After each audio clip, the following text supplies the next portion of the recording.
ఇంటి స్థలాన్ని తాయారు పేరుతో రిజిస్ట్రేషన్ చేయించి గాయత్రి మాధవల పెళ్లి చేసిన చక్రి, కేశవ, కన్న. షాక్లో నారాయణ. ఇదంతా ఎలా జరిగిందో వీడియో ద్వారా చూసేద్దాం. ఎక్కడ స్కిప్ చేయకుండా చివరి వరకు చూడండి, పూర్తిగా అర్థమవుతుంది. వీడియోని లైక్ చేయడం, షేర్ చేయడం మర్చిపోకండి.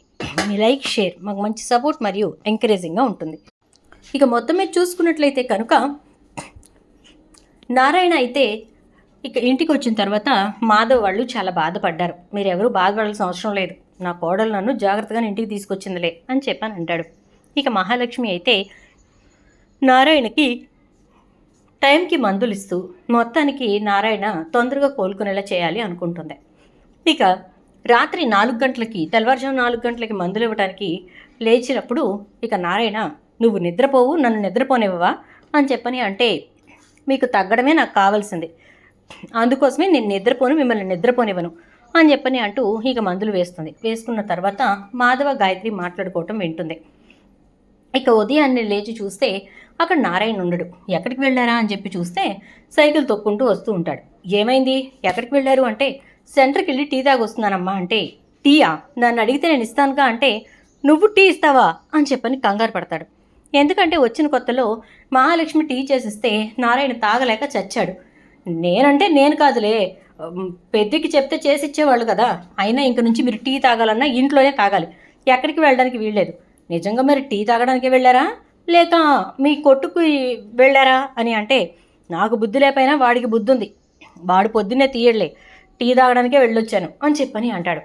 ఇంక నుంచి మీరు ఎక్కడికి వెళ్ళటానికి వీల్లేదు మిమ్మల్ని అంటూ సైకిల్ తాళం వేసి తాళం చేతిలో పెట్టుకుంటుంది. నన్ను కంట్రోల్లో పెట్టడం కాదు, వాళ్ళందరినీ కూడా కంట్రోల్లో పెట్టు, అప్పుడు చూస్తాను అని అంటాడు. పెడతాను, ఏం భయమా అని చెప్పని అంటుంది మహాలక్ష్మి. ఇక లోపలికి వెళ్ళి మాధవ అందరికీ టిఫిన్లు పెడుతూ ఉంటే మహాలక్ష్మి వచ్చేసరికి, మరి నీకు కూడా టిఫిన్ వేసి పెట్టినా అంటే, నేనేమి వీళ్ళకిలాగా గబ్బూస్ కాదు అని చెప్పని అంటుంది. గబ్బూస్ ఏంటి అంటే, స్నానాలు లేకుండా ఏమీ లేకుండా టిఫిన్లు తింటున్నారు కూర్చొని అని చెప్పని అంటుంది. మేం చేసే తింటామన్నాం, ఆ అన్నయ్యే చల్లారిపోతుంది తినండి అని చెప్పి పెట్టాడు అని చెప్పి కేశవ అంటాడు. ఇక అన్న తర్వాత సరేనని చెప్పేసేసి ఇక కేశవ అయితే, అన్నయ్య నువ్వు వెళ్ళిపోతున్నావా పనికి అని చెప్పానంటే, అవును పనికి వెళ్తున్నారా, మీరు జాగ్రత్తగా ఉండండి అంటే, సరే అయితే మేము కూడా బయలుదేరుతామంటే, మీరు ఉండండి, మీ ముగ్గురితో మాట్లాడే పని ఉంది అని చెప్పి చెప్తుంది. ఇక మాధవ్ వెళ్ళిపోతాడు. వెళ్ళిపోయిన తర్వాత వీళ్ళ ముగ్గురిని నుంచోపెట్టి గాయత్రి మాధవల పెళ్లి గురించి మాట్లాడుతుంది. అది విన్నటువంటి వాళ్ళు, బాగుంది, వాళ్ళిద్దరి పెళ్లి గురించి బాగానే మాట్లాడావు, కానీ వాళ్ళకి పెళ్లి చేయటం అంటే మామూలు విషయం అనుకుంటున్నావా అంటే, మనం వాళ్ళ ఇంటికి తాంబూలాలు తీసుకెళ్దాం, అలా తీసుకెళ్తే అప్పుడు వాళ్ళ రియాక్షన్ ఏంటో మనకు తెలుస్తుందిగా, ఒకవేళ వాళ్ళకి ఏమన్నా కావాలా, ఏం చేయాలి ఏంటి తెలుసుకుంటే అవకాశం ఉంటే మనం చేసుకోవడానికి ఉంటుంది కదా అని అంటుంది. సరే అయితే అని చెప్పి ఎవరికి తెలియకుండా వీళ్ళ నలుగురే, మహాలక్ష్మి ఇంకా వీళ్ళ ముగ్గురు కలిసి తాంబూలాలు తీసుకుని తాయారింటికి వెళ్తారు. ఇక తాయారింటికి వెళ్ళిన తర్వాత తాయారైతే తాంబూలాలు చూసి, ఏంటి మా ఇంటి దారి పట్టారు అని చెప్పని అంటుంది.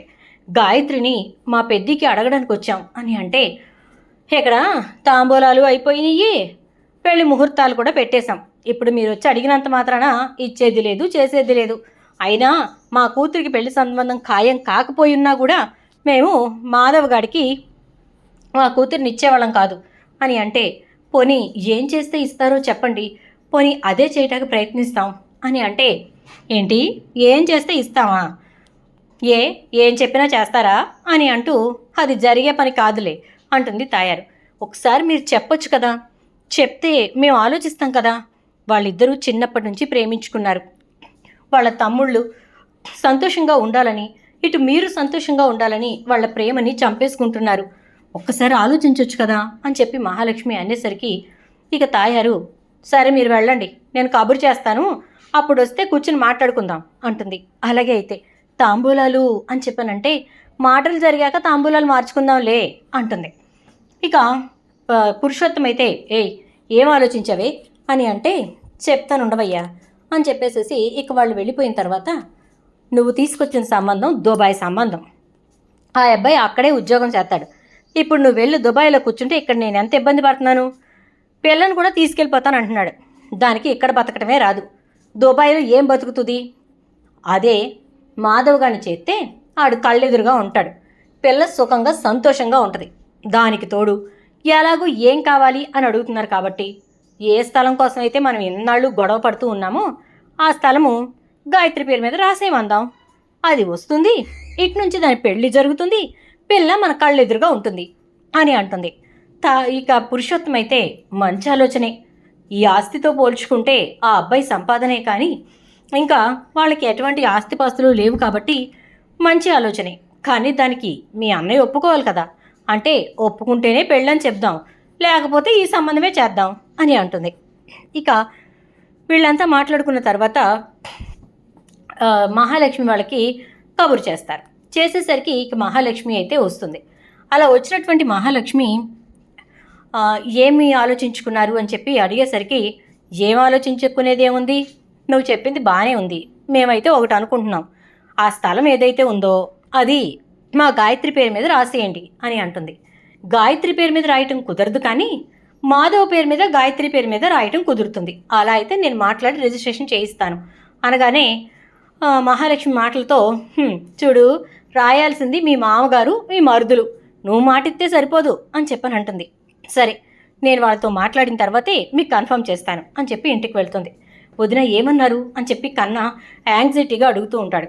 ఏమంటారా, ఇదిగో ఈ ఇల్లు ఈ స్థలాన్ని గాయత్రి పేరు మీద పెద్ది పేరు మీద రిజిస్ట్రేషన్ చేస్తే వాళ్ళు పెద్ది గాయత్రిలకి పెళ్లి చేస్తారంట అని అనగానే, ఏంటి ఇంత అన్యాయమా, ఇదంతా గాయత్రికి పెద్దికి రాసేస్తే, అదే మా అన్నయ్యకి రాసేస్తే మరి మా పరిస్థితి ఏంటి అని చెప్పేసేసి కన్నా అంటాడు. ఒరేయ్, నువ్వు చిన్నోడివి, నోరు మూసుకునుండు అని అంటూ, పర్వాలేదు రాసేద్దాం అని చెప్పేసేసి అంటారు కేశవ ఇంకా చక్రి ఇద్దరు కూడా. రాసేస్తే మరి మిగిలినోళ్ళ సంగతి ఏంట్రా, చిన్నోడు అన్నది కరెక్టే, మీకేం మిగులుతుంది, ఏమీ మిగలదు, మీరు రోడ్డు పాలవుతారా, ఏం ఆలోచిస్తున్నారు, ఆ తాయారు చాలా తెలివిగా చేస్తుంది, దాని మాటలు పట్టుకుని మీరు ఏదైనా ముందుకెళ్ళారనుకో మీరే ఇబ్బంది పడతారు అని చెప్పని అంటాడు. నాన్న, అదంతా మాకు అనవసరం, మాకు కావాల్సింది మా అన్నయ్య పెళ్లి జరగటం, అందుకోసం మేమేం చేయటాగానే సిద్ధంగా ఉన్నాం, నువ్వు వచ్చి సంతకం పెట్టు, వాడు పెళ్లి జరిగిపోతుంది అని అంటాడు. దాంతో ఇక నారాయణ అయితే, సరేరా మీ ఇష్టం, మీరు చెప్పినట్టే చేసుకోండి, కానీ నా ముగ్గురు కొడుకులకి నా కోడలికి అన్యాయం జరిగితే మాత్రం ఊరుకోను, ఇప్పుడు ఇక్కడ ఖాళీ చేయమంటారు, మనం ఎక్కడికి పోవాలి, ఇదంటే సొంత ఇల్లు కాబట్టి ఎలా ఉన్నా కూడా నడిచిపోయింది, ఇప్పుడు మనం బయటికి వెళ్ళిన తర్వాత ఎలా పడితే అలా ఉంటామంటే కుదురుతుందా అని చెప్పని అంటే, చూద్దాం నాన్న, నువ్వెందుకు కంగారు పడతావు అని చెప్పేసేసి ఈ వీళ్ళు మాట్లాడుతూ ఉంటారు. ఈలోపు ఇక తాయారింటి దగ్గర నుంచి గాయత్రి పరిగెత్తుకుంటూ వస్తుంది. ఏంటి గాయత్రి, మొత్తానికి నా స్థలం మీద కన్నేసి ఉందే మీ అమ్మ, స్థలాన్ని అడ్డు పెట్టుకుని నీ పెళ్లి చేస్తానని చెప్పేసేసి వాళ్ళకి ఆశలు చూపిస్తుంది అని అంటే, మావయ్య నేను ఇంట్లో గొడవ పడ్డాను మావయ్య, ఒక విషయం మాట్లాడాను అంటుంది. ఏంటది అని అంటే, ఆ స్థలం మొత్తం మనకిచ్చేస్తే వాళ్ళు ఎక్కడుంటారు, వాళ్ళు ఎక్కడికి పోతారు అని గొడవ పడ్డాను. దాంతో వాళ్ళు ఒక మాట అన్నారు, మాకు తాతయ్య ఇచ్చింది ఇంకొక ఇల్లు ఉంది కదా, ఆ ఇల్లు మాత్రం నా పెళ్లి కోసమని అట్టే పెట్టుంచారు, ఆ ఇల్లు మీకు ఇచ్చేసేలాగా మాట్లాడాను, మీరు అక్కడికి షిఫ్ట్ అయిపోవచ్చు, అప్పుడు ఈ స్థలము ఈ ఇల్లు రెండు నా పేరు మీద బావ పేరు మీదకి వచ్చేస్తాయి, వస్తాయన్న మాటే కానీ మేము ఉంటామా పెడతామా, మేము కూడా మీతో పాటే, దీన్ని ఏం చేద్దామనేది తర్వాత మాట్లాడుకోవచ్చు అని అంటుంది. బాగుంది, ఎవరి ఆలోచనలు వాళ్ళు చేస్తున్నారు, ఇంతకీ ఇప్పుడు ఈ స్థలం రాయకపోతే నేను ఇచ్చి పెళ్లి చేయదా మీ అమ్మ అని అంటే, వాళ్ళు ఒప్పుకుని పెళ్లి చేయాలి అంటే ఇక ఇంతకు మించి దారి లేదు, వాళ్ళు ఒప్పుకోకపోతే బావ నన్ను పెళ్లి చేసుకోడు, ఏం చేయమంటావు చెప్పు మావయ్య, నువ్వే చెప్పు అని చెప్పని అంటూ ఉంటే, అమ్మ మహాలక్ష్మి నీకు ఎలా తోస్తే అలా చెయ్యి అంటే, వాళ్ళు ఇచ్చింది మంచి ఆఫరే కదా, ఆ ఇల్లు కూడా పెద్ద దూరంలో ఏమీ లేదు, ఇంతిల్లు కాకపోయినా మనకి సరిపడాగా ఉంటుంది కదా అంటుంది మహాలక్ష్మి. ఇక చక్రి కేశవ అయితే, మీరు ఎలా అంటే అలా చేయండి, మాకు కావాల్సింది మా అన్నయ్య పెళ్లి జరగటం కదా అంటే, ఇక సాయంత్రానికి మాధవ్ తిరిగి వస్తాడు. వచ్చాక మాధవ్ తోటి విషయం చెప్తారు. చెప్పేసరికి ఇక మాధవ్ అయితే, ఏం మాట్లాడుతున్నారు, ఈ స్థలం వాళ్ళకి ఇచ్చేస్తారా అంటే నా పేరు మీద గాయత్రి పేరు మీద రిజిస్ట్రేషన్ చేస్తారా, మరి మీరందరూ ఏమైపోతారు అని చెప్పేసేసి మాధవ అంటూ ఉండేసరికి, మేమేమవుతాం, వాళ్ళు ఇల్లు ఇస్తామంటున్నారుగా, అక్కడికి వెళ్ళిపోతాం అంటే, కావాల్సింది ఇల్లు ఇవ్వటం కాదు, ఇల్లు రిజిస్ట్రేషన్ చేయటం, చేస్తారా అడగండి అని చెప్పేసేసి అంటే, చేస్తారేమో కనుక్కుందాం పెద్ది, ఒకవేళ చేస్తామన్నారనుకో ఇంకప్పుడు వెల్ అండ్ గుడ్ కదా, మనం ప్రాపర్టీ ఇస్తున్నది కోట్ల రూపాయలు విలువ చేసేది, మనకి వాళ్ళు లక్షల రూపాయలు విలువ చేసే ప్రాపర్టీ ఇస్తారు, కాకపోతే ఉండటానికి అనువుగా కొస్త మనకి జాగా ఉంటుంది. అది చాలదా ఏంటి పెద్ది, నువ్వు మాట్లాడుకో, గాయత్రికి నీకు పెళ్లి జరగటమే నాకు కావాల్సింది, మీకు కూడా అదే కదా అంటే అవును మాకు అదే కావాలి అని చెప్పి కేశవ ఇంకా కన్న చక్రి అంటారు. ఇక దాంతో సరేనని చెప్పి మాటలన్నీ జరిగిపోతాయి. జరిగిన తర్వాత ఇక మహాలక్ష్మి అయితే తాంబూలాలు కార్యక్రమం పెట్టేస్తుంది. తాంబూలాలు ఇచ్చి పుచ్చుకోవటాలు జరిగిపోతాయి. ఆ పెళ్ళి క్యాన్సిల్ చేసేసుకుంటారు. అయిపోయిన తర్వాత ఇక ఇది రిజిస్ట్రేషన్ చేసిన తర్వాతే పెళ్ళి అంటే కాదు, పెళ్ళి తర్వాతే రిజిస్ట్రేషన్ అంటది. ఎందుకని, ఆ మాధవ్ పేరు మీద కూడా చేస్తున్నాం కదా అంటుంది తాయారు. కుదరదు, మీరు పెళ్లి చేసిన తర్వాతే మీ అమ్మాయి పేరుతో రిజిస్ట్రేషన్ చేస్తాం అని చెప్పని అనగానే సరే అంటుంది తాయారు. అన్న తర్వాత మహాలక్ష్మి చాలా తెలివిగా పేపర్స్ రాయిస్తుంది. ఇది తాతల నుంచి సంక్రమించింది కాదు, ముత్తాతల నుంచి సంక్రమించింది కాబట్టి దీంట్లో వచ్చేటటువంటి వాటా ఏదైతే ఉందో అందులో సగభాగం పెద్దవాడికి, మిగతా సగభాగం ముగ్గురు కొడుకులకి అన్నట్టుగా రాయించి డాక్యుమెంట్స్ రెడీ చేయిస్తుంది. పెళ్ళైపోయిన తర్వాత ఆ డాక్యుమెంట్స్ బయట పెడుతుంది.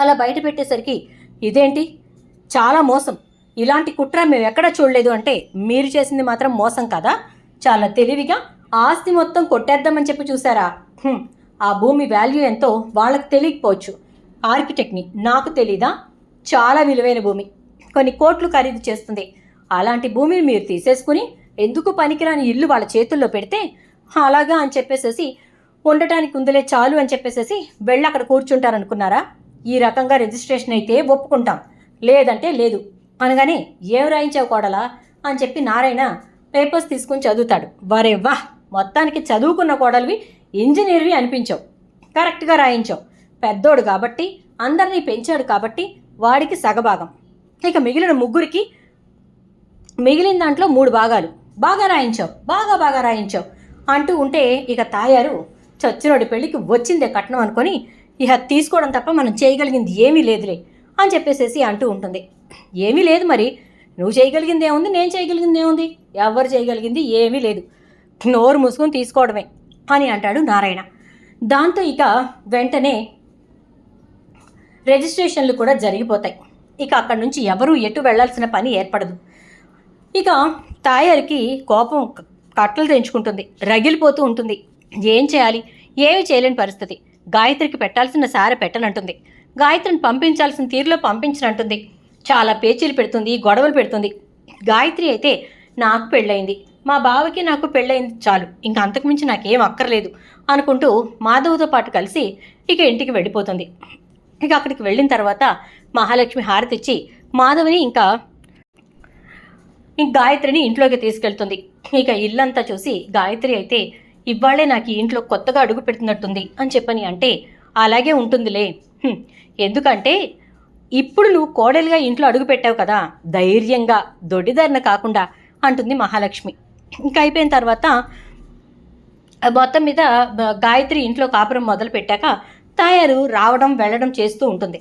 ఈ రాకపోకల సమయంలో తాయారు గాయత్రిని మార్చే ప్రయత్నాలు మొదలు పెడుతుంది. గాయత్రి మాత్రం చాలా స్టబర్న్గా బావ ఏదంటే అదే తప్ప నేను నా సొంతగా ఏమీ చేయను, ఏమీ మాట్లాడను అని చెప్పేసేసి అంటూ ఉంటే ఒక రోజున తాయారు గాయత్రితో మాట్లాడడం నారాయణ వింటాడు. ఇక అలా వింటున్నప్పుడు తాయారు గాయత్రితోటి ఒక మాట అంటుంది. చూడు గాయత్రి, మహాలక్ష్మి కంటే ముందు నువ్వే పిల్లల్ని కనాలి, అప్పుడే మీ పిల్లలు పెద్దవాళ్ళు అవుతారు, అర్థమైందా అని అంటే ఇక మనసులో నారాయణ అక్కడ పిల్లల్ని కలిసి సీన్ లేదని ఈవిడ గారికి తెలియదు కదా, అక్కడ ఉత్తుత్తి పెళ్ళే అంతే తప్ప అంతకుమించి ఏమీ లేదు అక్కడ అని చెప్పేసి అనుకుంటూ ఉండేసరికి ఇక ఇంకొక విషయం చెప్తాను చూడు, ఒకవేళ మహాలక్ష్మి ఏమైనా నెల తప్పినట్టు అనిపిస్తే నాకు వెంటనే చెప్పు, ఆ కడుపు పోగొట్టడానికి నీకు మందిస్తాను, అది పెట్టేసాయి, ఆ మందు గనక దాంతో తినిపిస్తే ఇక దానికి ఇప్పుడప్పుడే పిల్లలు పుట్టరు, సరేనా అంటుంది. అమ్మ ఏం మాట్లాడుతున్నావు అంటుంది గాయత్రి. ఈ మాట విన్న నారాయణకి గుండె మీద పెద్ద బండరాయి పడ్డట్టు అవుతుంది. ఇదేంటిది, ఇలాంటి మాటలు చెప్తోంది కూతురికి అనుకుంటూ లోపలికి వెళ్ళి తిట్టబోతూ ఉండగానే గాయత్రి తాయారిని లేగమ్మా పైకిలే అని చెప్పని అంటుంది. పైకి లేచి నిలబడుతుంది. ఏంటే ఏమైంది అని అంటే ఇంకొకసారి ఈ గుమ్మంలోకి నువ్వు వచ్చే ప్రయత్నం చేయకు, అసలు రాకు, అర్థమైందా అని చెప్పని అనగానే ఎందుకు రావద్దంటున్నావు అంటే మా కుటుంబాన్ని చిన్న భిన్నం చేయడానికి చూస్తావా, మాలో మాకు గొడవలు పెట్టాలని చూస్తావా, అసలు మహాలక్ష్మి అన్నం పుణ్యం తెలియని పిల్ల, అది మంచితనానికి పోయి మా ఇద్దరికి పెళ్లి చేయటానికి ఎంతో పెద్ద సాహసమే చేసింది. అలాంటి మహాలక్ష్మిని పట్టుకుని ఈ రకంగా మాట్లాడతావా?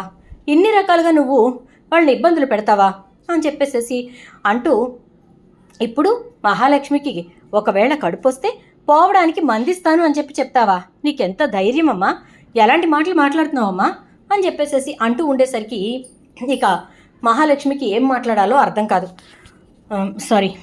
తాయారికి ఏం మాట్లాడాలో అర్థం కాదు. ఇక తాయారైతే ఏమో నీ ఇష్టం వచ్చింది చేసుకో, నాకెందుకు అని చెప్పని అంటూ వెళ్ళిపోతుంది.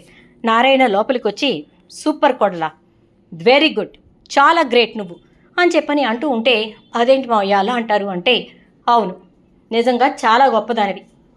నేను ఏదో అనుకున్నాను, గాయత్రి ఈ ఇంటికి కోడలు అవుతుంది, గాయత్రి తాయారు కూతురు, ఒకవేళ ఎక్కడైనా తాయారు లాంటి ఆలోచనలు ఉంటాయేమోనని. కానీ నువ్వు మహాలక్ష్మిని తోడబుట్టిందనలా అనుకున్నావు, ఈ కుటుంబాన్ని నీ కుటుంబం అనుకున్నావు. మా కోసం నువ్వు తాయారిని ఎదిరించావు, అది చాలు నాకు. నా కుటుంబాన్ని నువ్వు చాలా సంతోషంగా చూసుకుంటావని నాకు నమ్మకం వచ్చింది. నా కొడుకుని చాలా సంతోషపెడతావని నాకు నమ్మకం వచ్చింది. ఇక ఇప్పుడు చెప్తున్నాను విను, ఈ ఇంటికి పెద్ద కోడలు నువ్వు, రెండో కోడలు మహాలక్ష్మి అంటే, కాదు మావయ్య, ఈ ఇంటికి పెద్ద కోడలు ఎప్పుడూ మహాలక్ష్మి. మహాలక్ష్మి లేకపోతే నేను ఈ రోజున కోడలుగా ఈ ఇంట్లో అడుగు పెట్టేదాన్నే కాదు అనగానే, ఇప్పుడు మళ్ళీ మార్కులు వచ్చేసినాయి నీకు, నువ్వు మహాలక్ష్మికి ఇవ్వాల్సిన విలువ ఇస్తావో లేదో అని చెప్పేసేసి నేను ఆలోచించాను.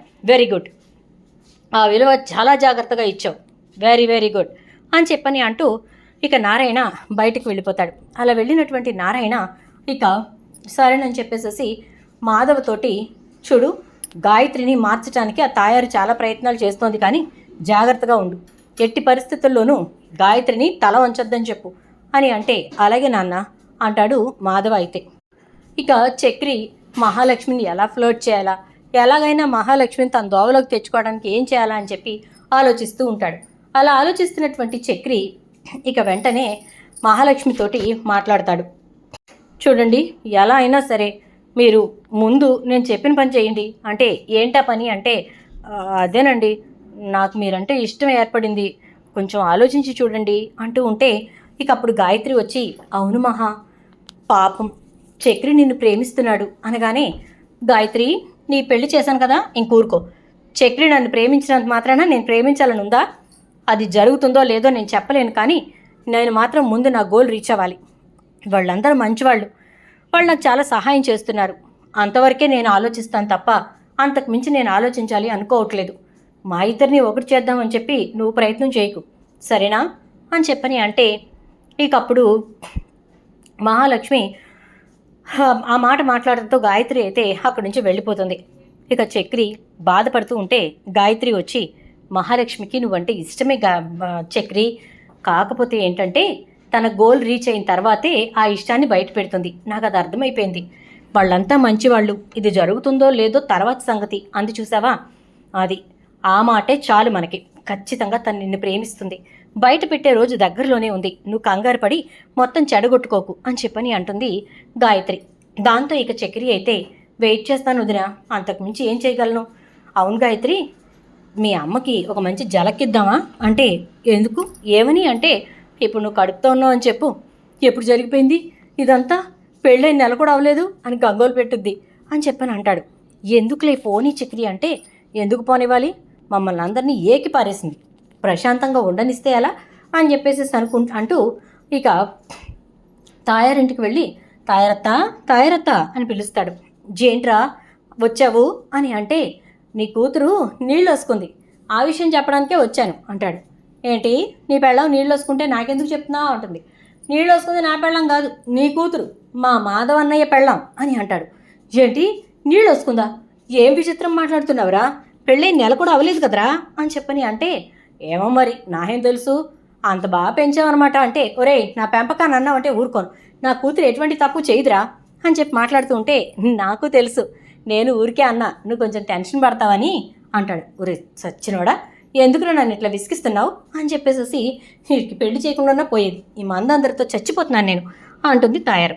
ఇలా మొత్తం మీద తాయారు మనస్సు మార్చుకొని పెళ్లి జరిగేలా మహాలక్ష్మి చెయ్యాలి అని చెప్పి మీరు అనుకుంటే వీడియోకి లైక్ చేసి వీడియోని షేర్ చేయండి, ఛానల్ సబ్స్క్రైబ్ చేసుకోండి, పక్కనే ఉన్న బెల్ ఐకాన్లో ఆల్ ట్యాప్ చేయడం మాత్రం అసలు మర్చిపోకండి. Thank you.